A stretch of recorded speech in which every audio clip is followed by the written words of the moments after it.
오늘 하나님께서 주신 말씀은 에베소서 4장 28절 말씀입니다. 28절 한 절 말씀입니다. 에베소서 4장 28절 말씀입니다.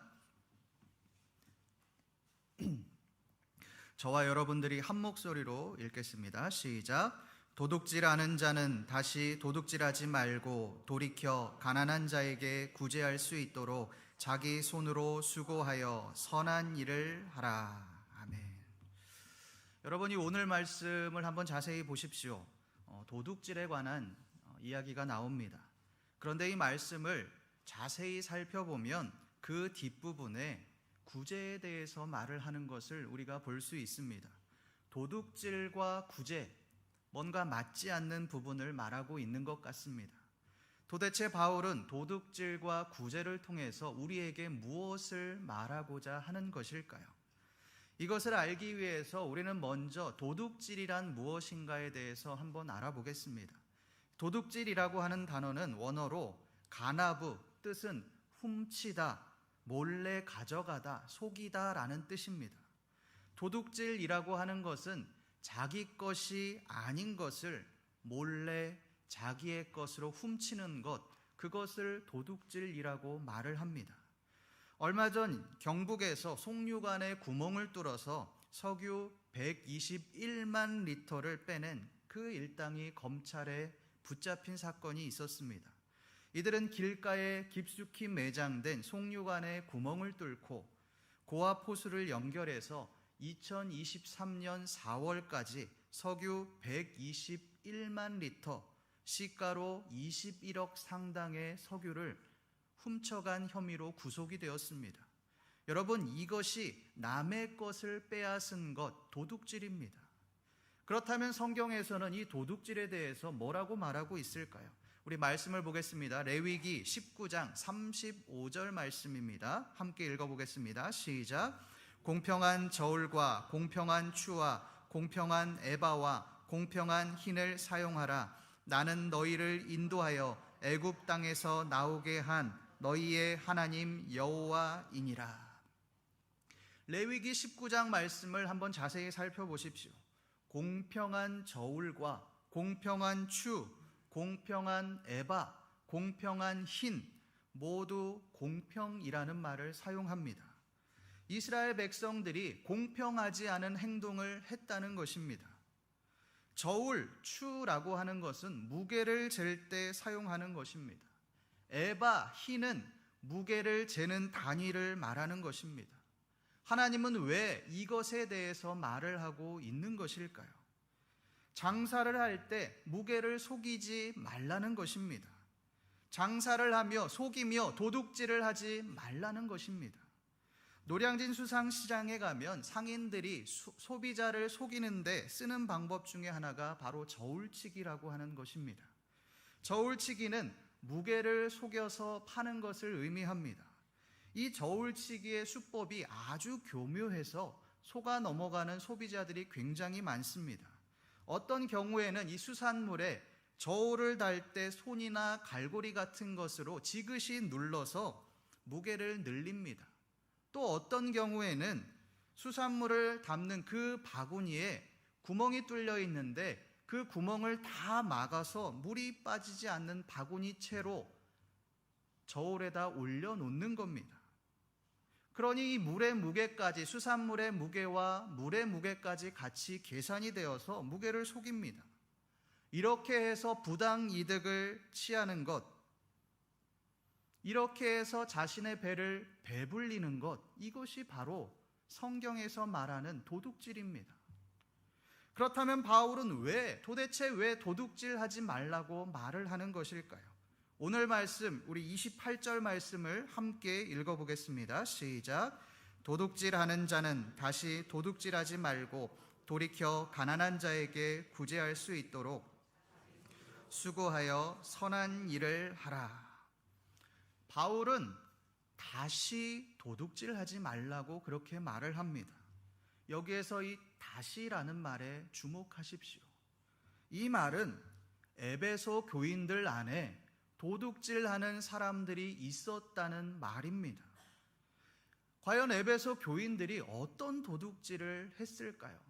과연 어떤 도둑질을 했길래 바울이 다시라는 말을 사용하고 있는 것일까요? 이것에 대해서 영국의 성경학자 어네스트 베스트는 이 본문이 고대 그리스 로마의 사회를 반영한다라고 그렇게 주장합니다. 당시에 이 에베소에 많은 일용직 노동자들이 있었고 일자리가 충분하지 않았습니다. 게다가 임금이 매우 낮았습니다. 지금이야 사회복지가 잘 되어 있지만 당시 고대에는 그 사람들을 위한 복지도 제대로 갖춰져 있지 않았습니다. 이런 어려운 상황에서 일용직 노동자들은 자신과 자신의 가족들을 부양하기 위해 일터나 다른 곳에서 도둑질하는 일들이 많이 있었다는 것입니다. 에베소 교인들 중에도 가족을 부양하기 위해, 먹고 살기 위해 배고파서 도둑질했던 사람들이 많이 있었을 것입니다. 바울은 이 부분을 지적하고 있는 것입니다. 여러분, 군대에 가면 꼭 물건이 없어지는 일들이 발생합니다. 왜 없어질까요? 옆 소대에서 물건이 없어지면 그것을 메꾸기 위해 다른 소대나 중대로 가서 그 물건을 훔쳐오기 때문에 그렇습니다. 이것이 반복되어서 도둑질이 계속해서 이어지는 것들을 우리가 보게 됩니다. 여러분, 왜 이렇게 할까요? 자기 소대, 자기 공동체에 피해가 가지 않도록 하기 위해서 그렇습니다. 공동체를 위해서 자신이 나쁜 짓을 하는 것입니다. 그러면서 그 행동을 정당화시킵니다. 나는 소대를 살리기 위해서 어쩔 수 없었다. 저쪽에서 먼저 훔쳐갔다. 그렇게 정당화시킵니다. 이것이 에베소 사람들이 했던 도둑질입니다. 선의의 거짓말이라는 말이 있습니다. 선한 일을 하기 위해서 하는 거짓말이라는 뜻입니다. 저는 이 말에 어폐가 있다고 생각합니다. 거짓말은 선이 될 수 없습니다. 거짓말은 잠시나마 어려움에 처한 사람들에게 마음의 위안을 줄 수는 있겠죠. 그러나 결국 나중에 그것이 알려지게 되면 더 큰 데미지로 돌아오는 것을 우리가 보게 됩니다. 당시 에베소 사람들이 했던 그 도둑질도 마찬가지입니다. 가족을 부양하기 위해 도둑질을 했습니다. 소위 배고파서 가족들이 굶주림에 괴로워하는 것을 견딜 수 없어서 도둑질을 하고 남의 물건을 훔쳤습니다. 그런데 이것이 아무리 가족을 위했다 할지라도 도둑질은 도둑질인 것입니다. 이것이 정당화될 수는 없습니다. 성도 여러분, 우리 또한 이러한 도둑질을 하고 계시지는 않으십니까? 어떤 분들은 저에게 이렇게 말씀하실 겁니다. 목사님, 저는 남의 물건을 훔친 적이 없습니다. 저는 도둑질하지 않았습니다. 여러분, 도둑질이라는 것이 꼭 남의 물건을 훔쳐야만 도둑질하는 것입니까? 아닙니다. 남의 생각을 빼앗아가고 남의 시간을 빼앗아 가는 것 또한 도둑질입니다. 내가 회사에서 월급을 받는데 성실하게 일하지 않는다면 그것이 회사의 시간을, 회사의 물질을 도둑질한 것입니다. 내가 사람과 약속을 지키지 않았다면 그 사람의 시간을 내가 도둑질한 것입니다. 저는 사역을 시작하면서 다짐한 것이 한 가지 있습니다. 그것은 누가 보든 누가 보지 않든 정직하게 사역을 감당해야 되겠다라는 마음입니다. 실제로 누가 보지 않아도 저는 사역에 최선을 다하려고 노력합니다. 특히 출근 시간과 퇴근 시간을 정확하게 지키려고 노력합니다. 누구보다 출근 시간 이전에 도착하려고 하고 특별한 일이 없으면 절대 빨리 퇴근하지 않습니다. 장례나 큰 일들이 났을 때도 교회로 꼭 복귀를 해서 남은 시간들을 다 채우고 가려고 그렇게 노력합니다. 여러분, 제가 이렇게 하는 것은 누구를 의식해서 하는 것이 아닙니다. 누가 보든 누가 보지 않든 동일하게 이렇게 행동합니다. 여러분, 그 이유가 무엇인지 아십니까?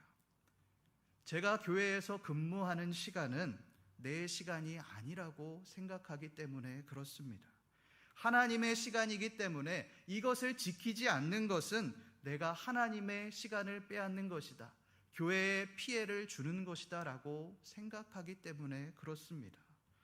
성도 여러분, 여러분은 무엇을 도둑질하고 계십니까? 겉으로는 성실한 사람인 척 사람들에게 인정을 받고 살아가지만 사람들에게 보여지지 않을 때, 나 혼자 있을 때 우리는 회사의 시간을 도둑질하고 있지는 않으십니까? 회사에서 근무하며 주식에 빠져서 시간을 허비하고 계시지는 않으십니까? 그 회사의 시간을 도둑질하고 계시지는 않으십니까? 아니면 아나니아와 삽비라처럼 하나님께 응당 드려야 할 그 헌금을 도둑질하고 내 것인 것처럼 취하고 살아가고 있지는 않느냐라고 하는 것입니다. 여러분, 이것은 도둑질입니다. 물건을 훔쳐야만, 범죄를 저질러야만 도둑질하지 않은 것이 아닙니다. 내 것을 내 것이 아닌 것처럼 내 것으로 여긴다면 우리는 도둑질을 하고 있는 것입니다. 내 것이 아닌데 마치 내 것인 것처럼 행동하고 있다면 우리는 도둑질을 하고 있다는 말입니다. 오늘 말씀에서 다시 도둑질하지 말고 돌이키라라고 말씀한 바울처럼 남의 것을 도둑질하지 말고 돌이키시는 저와 여러분들 되시기를 간절히 소망합니다. 그렇다면 이 바울은 도둑질하지 말고 어떻게 하라고 그렇게 말씀합니까? 우리 오늘 말씀 28절 말씀을 한 번 더 읽어보겠습니다. 시작. 도둑질하는 자는 하지 말고 돌이켜 가난한 자에게 구제할 수 있도록 자기 손으로 수고하여 선한 일을 하라. 자기 손으로 수고하여 선한 일을 하라고 바울은 말씀합니다. 여러분, 왜 바울은 도둑질하지 말고 자기의 손으로 수고하여 라는 말을 하고 있을까요? 그것이 하나님의 순리대로 행하는 것이기 때문에 그렇습니다. 창세기 2장 15절에 보면 하나님께서 인간에게 최초로 명령하신 계명이 나옵니다. 그 계명은 하나님께서 만드신 그 에덴 동산을 아담에게 경작하며 지키라라고 말씀하신 계명입니다. 경작하며 지킨다는 것은 내 손으로, 인간의 손으로 스스로 땀을 흘리며 일을 해야 된다는 것입니다. 그래야만 열매를 맺을 수 있다는 것입니다. 여러분, 이것이 하나님께서 만드신 창조 질서입니다. 우리는 이 땅에서 땀을 흘리며 열매를 맺어야만 합니다. 땀을 흘리며 돈을 벌어야만 합니다. 땀을 흘리며 양식을 얻어야만 합니다. 그런데 땀을 흘리며 일하지 않고 다른 사람의 것들을 도둑질하는 사람들이 있습니다. 우리는 그런 사람들을 불안당이라고 말을 합니다. 불안당, 때를 지어 돌아다니며 재물을 마구 빼앗는 사람들의 무리라는 말입니다. 뜻은 땀한, 안일부, 무리당, 땀을 흘리지 않는 무리라는 뜻입니다. 땀을 흘리지 않고 가만히 앉아서 땀을 흘린 사람들, 고생한 사람들의 물건을, 고생한 사람들의 것을 뺏어가는 사람들이 바로 불안당입니다. 자기 손으로 수고하라라고 하는 말은 바로 이런 뜻입니다. 불안당이 되지 말라는 것입니다. 스스로 노력하고 스스로 땀을 흘려서 수고해서 열매를 맺어야 한다라는 것입니다. 우리나라에 기초수급을 받는 사람들이 상당히 많이 있습니다. 우리나라의 기초수급자 수는 2021년 기준으로 235만 명이라고 합니다. 이것을 수치화하면 국민의 약 4.6%입니다. 이들은 생계 유지가 어려워서 국가 차원에서 생계, 의료, 주거, 교육 등을 지원받는 분들입니다. 여러분, 어려운 사람들에게 이러한 지원이 꼭 필요합니다. 무조건 있어야만 합니다. 그런데 이들 중에 어떤 사람들은 자신들의 소득을 속여서 기초수급자가 되는 사람들이 있습니다. 기초수급을 받기 위해 이혼을 하지 않았는데 이혼한 것처럼 속여서 국가의 돈을 빼내가는 사람들이 있습니다. 자신의 수입이나 재산을 다른 사람의 명의로 옮겨서 국가의 돈을 자기의 돈으로 가져가는 사람들이 있습니다. 이 사람들이 바로 불안당들입니다. 바울은 에베소 교인들을 향하여 이런 불안당의 삶을 살지 말라고 그렇게 말씀합니다. 땀을 흘리지 않고 국가의 돈을 빼앗아가고, 땀을 흘리지 않고 회사의 돈을 빼앗아가고, 땀을 흘리지 않고 사람들의 돈을 빼앗아가는 그런 파렴치한 행동을 하지 말라는 것입니다. 열심히 일해서 땀을 흘릴 만큼 정직하게 돈을 가져가라는 것입니다. 이것이 바로 바울이 말하는 자기 손으로 수고하라는 말의 뜻입니다. 그렇다면 여러분, 왜 우리가 땀을 흘려 열심히 일을 해야 할까요? 왜 우리가 스스로 수고하는 삶을 살아야 할까요? 그 목적이 도대체 무엇일까요? 바울은 말씀에서 이렇게 말씀합니다. 우리 28절 말씀을 한 번 더 읽어보겠습니다. 시작. 도둑질하는 자는 다시 도둑질하지 말고 돌이켜 가난한 자에게 구제할 수 있도록 자기 손으로 수고하여 선한 일을 하라. 바울은 선한 일을 위해 자기 손으로 수고하라고 그렇게 말을 합니다. 그런데 선한 일이라고 하는 것이 도대체 무엇인지 잘 모르겠습니다. 여러분, 과연 선한 일이라는 것이 무엇이겠습니까? 28절 말씀의 중간 부분을 한번 보십시오.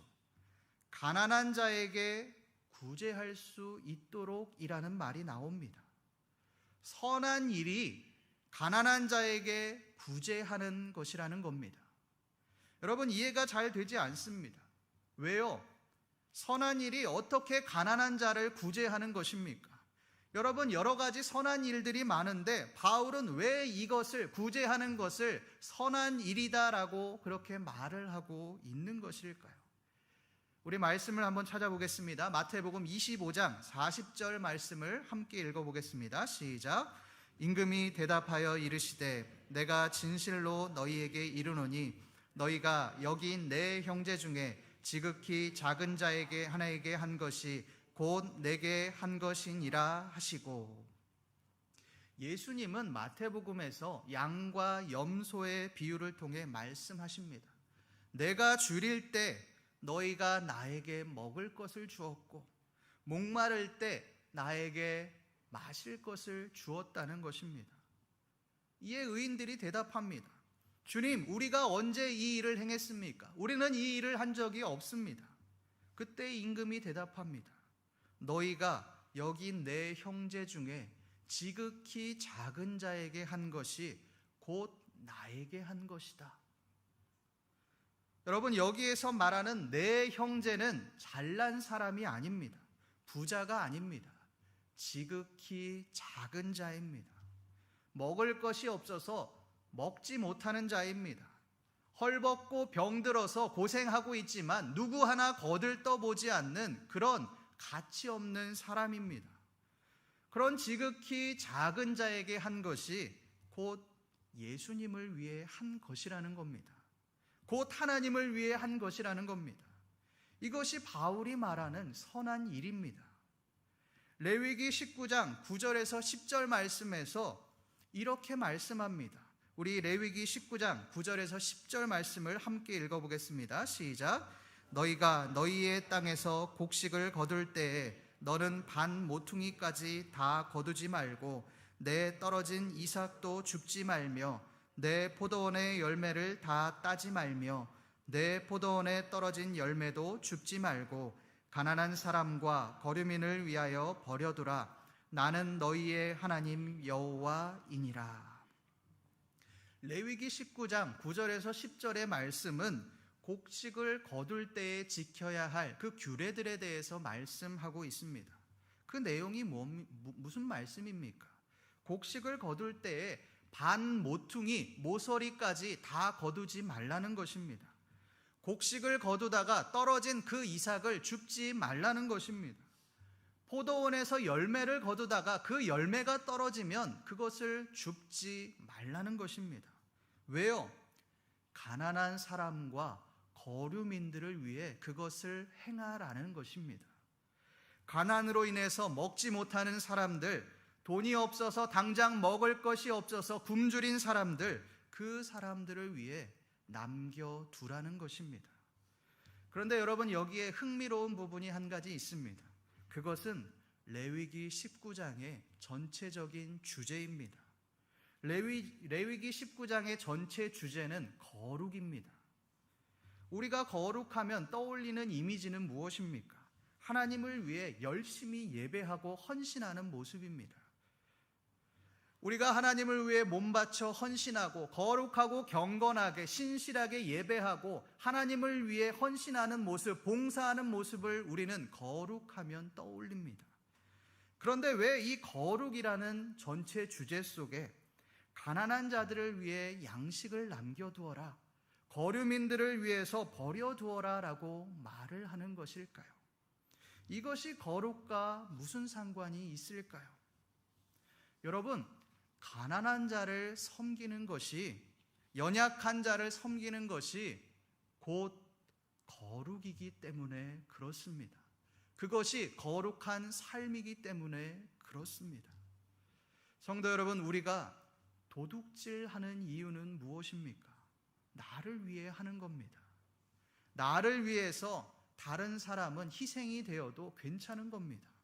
그러니 내가 잘되기 위해서 다른 사람의 시간을 빼앗고 다른 사람의 물질을 빼앗고 내가 잘되기 위해 다른 사람의 노력을 빼앗는 것입니다. 그런데 말씀은 나를 위해 다른 사람의 것을 도둑질하지 말라고 그렇게 말씀합니다. 나를 위한 도둑질에서 가난한 자를 위해서 구제할 수 있도록 스스로 땀을 흘리고 노력하라고 그렇게 말씀합니다. 초점을, 시선을 나에게서 연약한 사람으로 바꾸라는 것입니다. 오늘 말씀에서 이 도둑질하지 말라와 구제가 함께 나오는 이유가 바로 이것입니다. 나를 향해 초점을 맞추지 말고 나를 위해 살아가지 말라는 것입니다. 나를 위해 살아가는 그 우리들을 향하여 하나님께서 경고하고 있는 것입니다. 에베소 교인들아, 너희는 그리스도인이라고 말하면서 너를 위해서만 살아가지, 다른 사람의 것을 도둑질하면서도 그것을 사람들이 다 하는 것이다 라고 정당화시키지, 사회가 그렇다, 모두가 그렇다라고 핑계를 대지, 그러지 말라는 것입니다. 그러지 말고 너희의 초점을 가난한 자들에게로 돌려라. 하루하루 살아가기가 어려운, 그 하루하루를 버티기가 힘든 고통스러운 그들에게 초점을 돌려라. 그들을 위해서 살아가라. 그것이 선한 것이다. 그것이 너희가 열심히 이 땅에서 살아가야 할 이유와 목적이다라고 그렇게 말을 하고 있는 것입니다.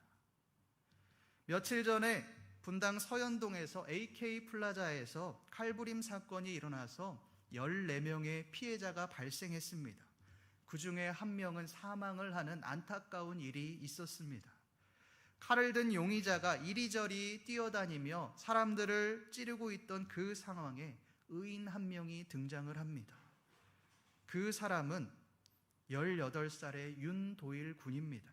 이 윤 군은 이날 친구를 만나기 위해서 AK 백화점을 찾았다가 야외 광장에 젊은 남녀 2명이 피를 흘린 채 쓰러져 있는 것을 발견했습니다. 아직 칼을 든 용의자가 설치고 다니고 사람들을 찌르고 다니는 그런 위험천만한 상황이었지만 윤군은 지체하지 않고 이 부상자들에게 달려갔습니다. 2명 중 부상이 더 심해 보이는 이 여성에게로 다가가 복부 상처를 두 손으로 누르며 지혈했습니다. 지혈하는 동안 용의자가 흉기를 든 채 윤군 쪽으로 다가오기도 했지만 이 윤군은 그 자리를 떠나지 않았습니다. 윤군은 부상자의 어머니로부터 걸려온 전화를 대신 받아서 상황을 설명하고 그의 부모들이 도착해서 부상자와 함께 구급차에 오를 때까지 1시간 가까이를 그 자리를 지켰습니다. 용의자가 다가올 때 무섭지 않았느냐라고 하는 그 질문에 윤군은 이렇게 대답합니다. 범인이 올지도 모른다는 생각에 두려웠지만 일단 부상자를 살리고 보자라는 생각으로 30분간 지혈했습니다. 지혈하던 중에 범인으로 보이는 사람이 흉기를 든 채 우리에게 다가오는 것을 보았습니다. 만약 그 상황에서 범인이 더 다가왔다면 내가 그 사람과 대치하며 싸워야 되겠다는 생각이 들었습니다. 성도 여러분, 이것이 도둑질하지 않는 삶 아닐까요? 이것이 선한 일을 하는 삶이 아닐까요? 모든 사람들이 내 생명을 지키기 위해 도망가는 것, 이것이 나쁜 것이 아닙니다. 지극히 정상적인 것이죠. 그런데 이 윤구는 내가 어떻게 되든지 상관하지 않고 도움이 필요한 사람, 치료가 필요한 사람에게 끝까지 남아서 자신의 시간과 노력과 생명을 바쳤습니다. 여러분, 우리가 열심히 돈을 버는 이유가 무엇입니까? 내가 잘 먹고 잘 살기 위해서죠. 내 가족이 잘 되기 위해서 열심히 돈을 버는 것입니다. 그러니 어떻게든 재산을 불려서 내 가족이 더 좋은 환경에서 살 수 있도록 열심히 돈을 버는 겁니다. 그러나 이런 삶은 선한 삶이라고 할 수 없습니다. 남의 것을 도둑질하는 삶일 수도 있습니다. 내 것을 위해 다른 사람을 희생시키는 삶일지도 모릅니다. 바울은 오늘 말씀에서 그런 우리를 향하여 이렇게 말씀합니다. 다시 도둑질하지 말고 돌이켜라. 나를 위해 다른 사람들을 희생시키는 그런 삶을 살지 말고 돌이켜 가난한 자들, 도움이 필요한 자들을 위해서 나누는 삶을 살라라고 하는 것입니다. 그것을 인생의 목적을 두고 살아가라는 것입니다. 여러분, 예수님은 연약한 자들과 함께 하셨습니다. 누구도 가까이 하지 않는 그 병자들과 함께 생활하시고 그들의 병을 고쳐주시고 그들의 필요를 채워주셨습니다. 예수님이 왜 이렇게 하셨을까요? 그것이 선한 일이다라는 것을 몸소 보여주신 것입니다. 이것이 선한 일이니 너희 또한 이러한 삶을 살아라. 선한 일을 몸소 실천하신 것입니다.